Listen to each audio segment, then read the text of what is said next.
Hello friends, welcome to success Mantra. इस video में John गोल्सवर्दी के कुछ महत्वपूर्ण इम्पोर्टेंट बहुत इम्पोर्टेंट क्वेश्चंस के बारे में हम डिस्कस करेंगे, जो कि आपसे एग्जाम में पूछे जा सकते हैं। अगर आप किसी भी कॉम्पिटिटिव एग्जाम, खासकर टीजीटी पीजीटी इंग्लिश से प्रिपरेशन कर रहे हैं, या आप बीए कर रहे हैं, एमए कर रहे हैं, वॉटेवर, अगर इंग्लिश आपका सब्जेक्ट है और जॉन्स गर्ल्स वर्दी अगर आपके सिलेबस में है, तो ये क्वेश्चन बहुत इंपॉर्टेंट आपके लिए साबित होंगे। तो इस वीडियो को पूरा देखें, और अगर आपको जो भी क्वेश्चंस याद ना हो तो आप उन्हें नोट डाउन भी कर लें। तो फ्रेंड्स, हम लोग इस वीडियो को स्टार्ट करते हैं, और प्लीज़ वीडियो को आप लाइक कर दें, ताकि मैं इस कंटिन्यूटी को बनाए रखूं और आप लोगों के लिए बेहतर से बेहतर प्रयास करती रहूं। देखिए, जॉन गोल्सवर्दी का बर्थ हुआ था 14 अगस्त 1867 में, और ये एक्सपायर हो गए थे 31 जनवरी 1933। ठीक है, इतना ये आपको याद करना है। 14 अगस्त 1867 में इनका बर्थ हुआ था, और 31 जनवरी 1933 में ये एक्सपायर हो गए थे। इसी क्रम में हम लोग आगे बढ़ते हैं। जब गोल्सवर्दी ने 19वीं सेंचुरी में लिखना प्रारंभ किया, तो इंग्लैंड और यूरोप में क्रांतिकारी परिवर्तन हो रहा है। दोस्तों, मैंने इसमें इंग्लिश और हिंदी दोनों को ही ऐड किया है, मैंने खुद बनाया है ये सारा नोट्स, और अगर कहीं कहीं टाइपिंग में थोड़ा बहुत मिस्टेक हो जाए तो प्लीज इसके लिए आप लोग माफ कीजिएगा, क्योंकि टाइपिंग जब बहुत सारी करनी होती है तो थोड़ा बहुत मिस्टेक हो जाता है, तो मैं यहाँ क्लियर कर दूंगी। तो नेक्स्ट पॉइंट है, गोल्सवर्दी के समकालीन जो नए विचारक थे वो Shaw, Hardy, T S. Eliot, Wells, ये सारे उनके समकालीन थे, ये भी आपको याद रखना है। अगला है, जॉन गोल्सवर्दी का जन्म शरे एट किंगस्टन हिल में हुआ था। मोस्ट इंपॉर्टेंट, जॉन गोल्सवर्दी का जन्म शरे एट किंगस्टन में हुआ था। उनके पिता सीनियर गोल्सवर्दी थे, जो लंदन में एक सॉलिसिटर थे। लंदन में एक सॉलिसिटर थे, और इसके साथ ही वो एक रिच मैन थे, और एक कंपनी के डायरेक्टर भी थे। गोल्सवर्दी का जन्म एक बहुत ही वेल्दी फैमिली में हुआ था, रिच फैमिली में हुआ था।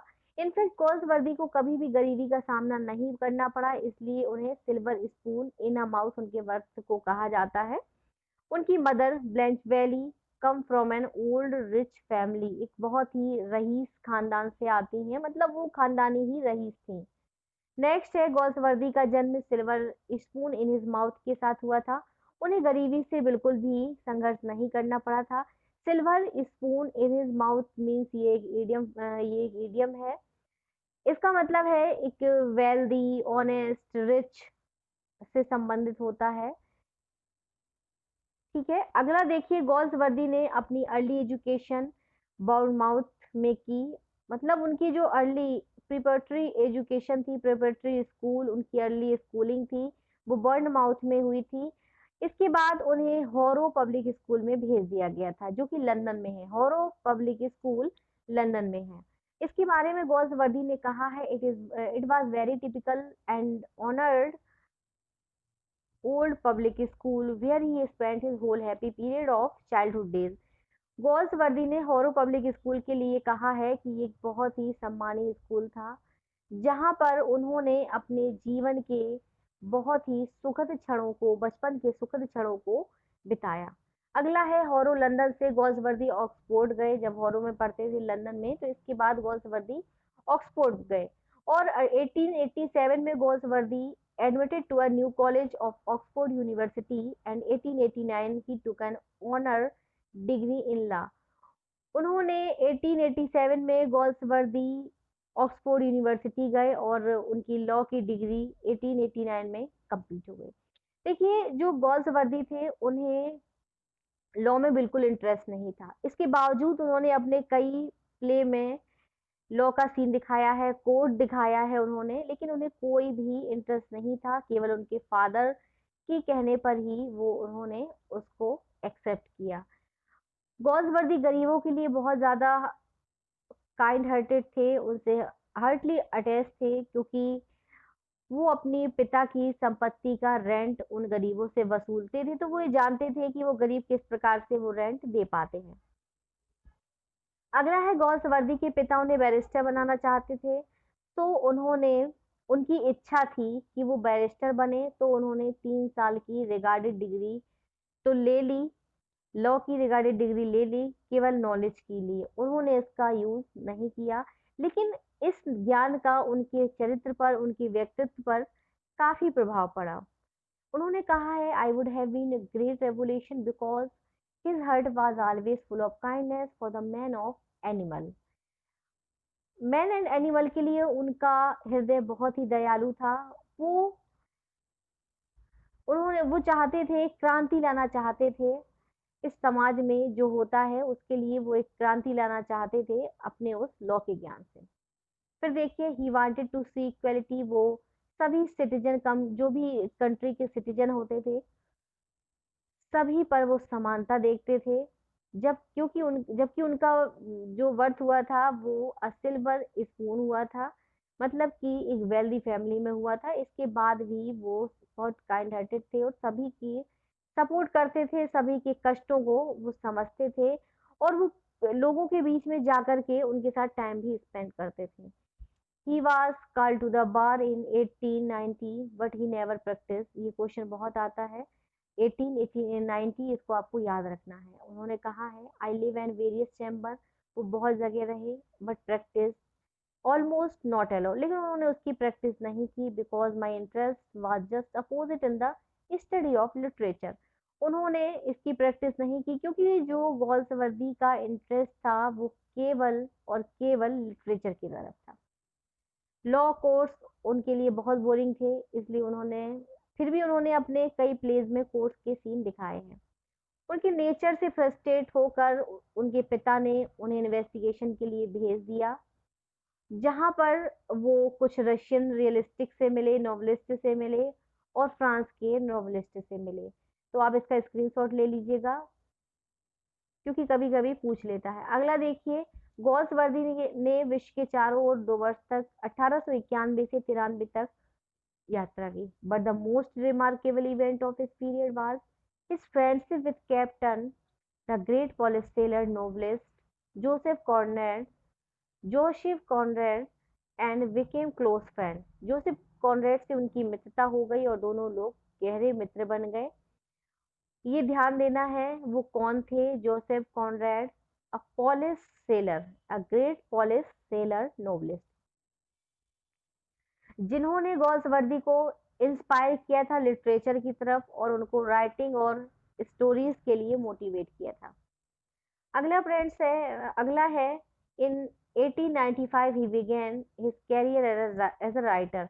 1895 में गॉल्सवर्दी एक राइटर के रूप में लिखने लगे। अब हम बात करते हैं एक और करेक्टर की, एडा नेमेसिस पियर्सन कूपर। ये कौन है? गॉल्सवर्दी की कजिन की, ऑर्थर की वाइफ होती हैं, जो कि जिनका नाम ऑर्थर था।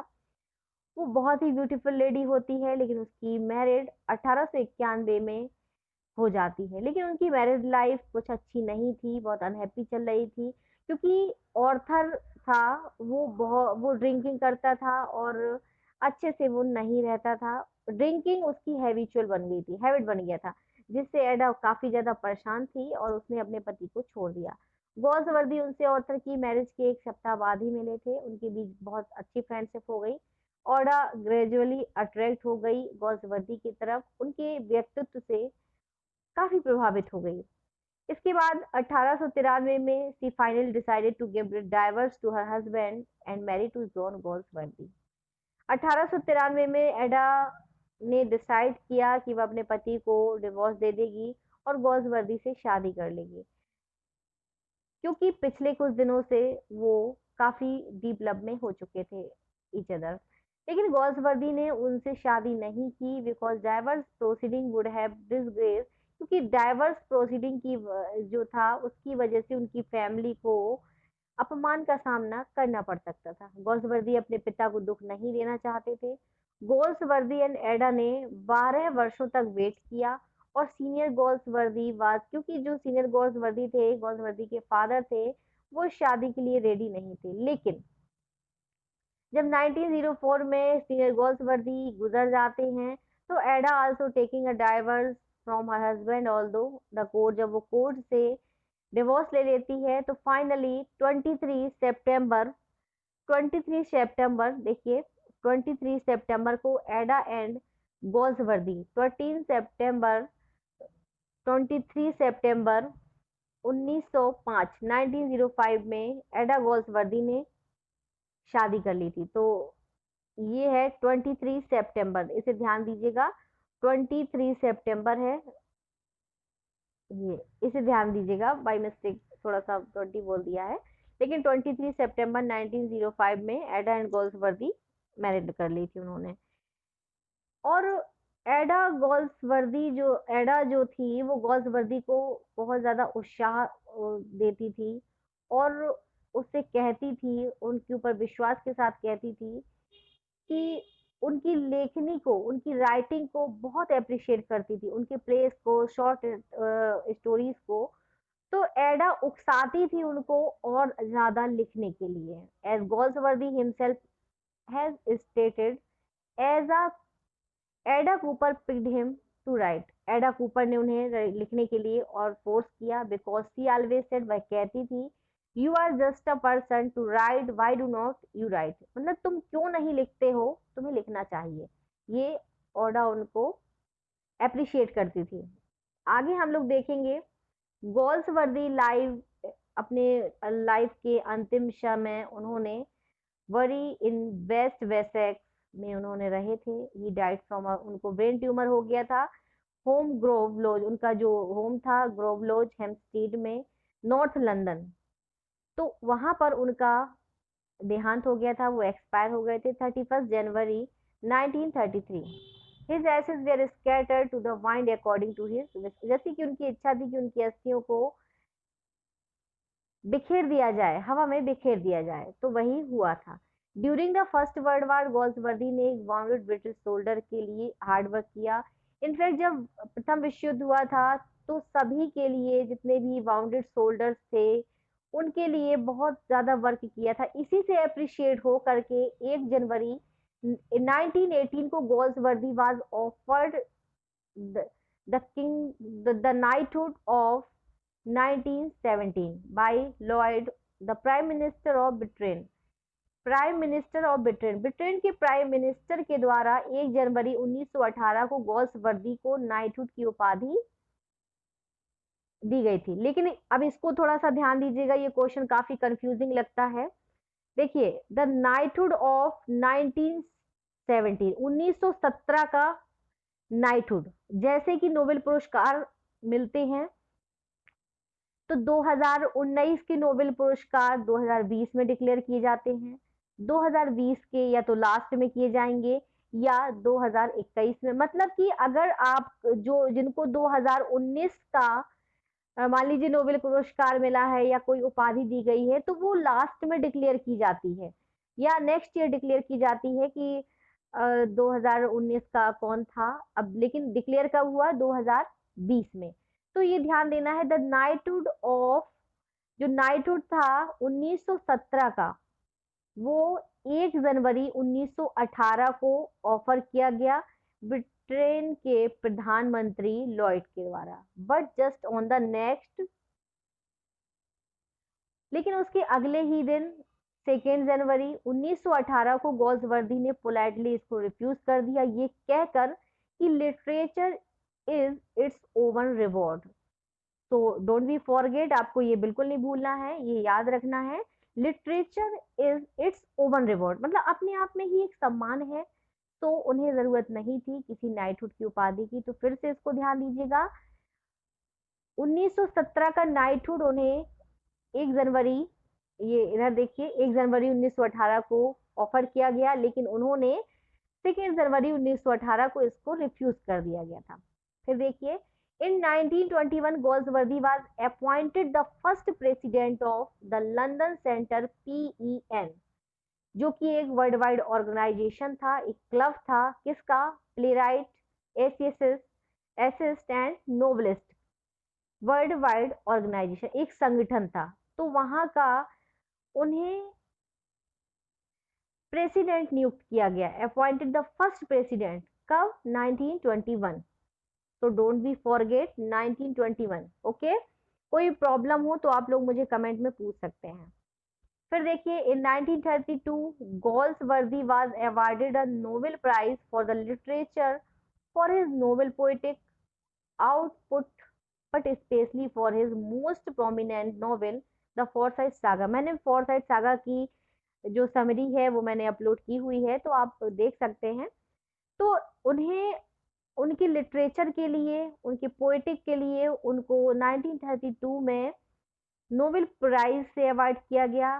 स्पेशली भाई आप कोई भी वर्क करता है, लिटरेचर में हो गया, टीचिंग में हो गया, कुछ भी करता है तो उसको कुछ ऐसा होता है जिसमें उसको विशेष सराहना मिलती है। उसी प्रकार से गॉल्सवर्दी को the Forsyte saga and justice के लिए ज्यादा पॉपुलर मिली। और मेनली गॉल्सवर्दी सोशल ट्रेजेडी ही लिखते थे, ये ध्यान देने वाली बात है। ही वॉज टू इल, वह बहुत बीमार थे, to attend the Nobel award ceremony. Nobel award ceremony attend करने वो नहीं जा सके, वो बहुत ज़्यादा बीमार थे। And donated the whole prize, उनको जितनी भी मनी मिली उन्होंने एक ट्रस्ट, जो इंटरनेशनल ट्रस्ट थी PEN, तो उसके बेनिफिट के लिए उन्होंने उसे डोनेट कर दिया। नेक्स्ट देखते हैं, गोल्सवर्दी ने जो नोबेल प्राइज में मनी पाई थी उसको PEN को दे दिया।